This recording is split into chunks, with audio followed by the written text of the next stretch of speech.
trigonometric functions, and summarizing stretches and reflections of the sine and cosine functions. Vertical stretches are expansions and compressions, and they're determined by the value of a. To graph vertical stretches, you multiply the y values of the parent function by the absolute value of a. The graph of f at x is sine x, or f at x is cos x, is vertically expanded by a factor of a if the absolute value of a is greater than 1. That means its distance from 0 is bigger than 1. So -2 is 2 away from 0. That's bigger than 1. So it would be an expansion. Compressions occur if the absolute value of a is between 0 and 1. So for example, -0.25 sine x. 0.25 is less than 1 away from 0, so it indicates a compression.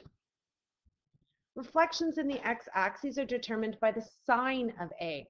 To graph a reflection in the x-axis, you simply multiply the y values of the parent function by -1.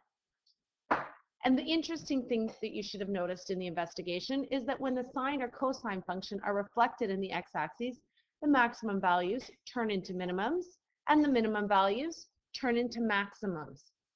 Okay, and of course, typically we graph stretches and reflections at the same time and make our life much easier.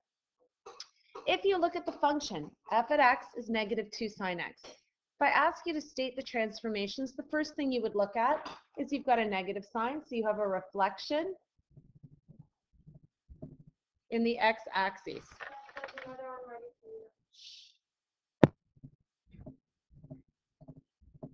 It's a reflection in the x-axis because of the -2, and it's important to stay in the x-axis because although we don't do them, there are reflections in the y-axis.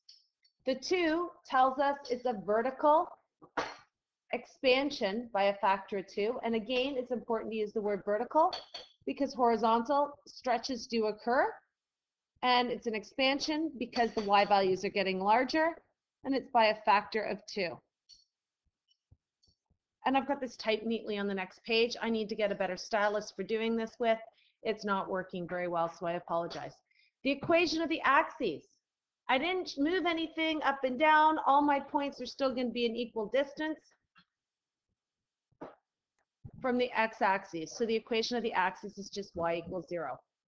Now when I graph the function, I know sine starts on a 0, it ends on a 0, and halfway in between it finds its third 0.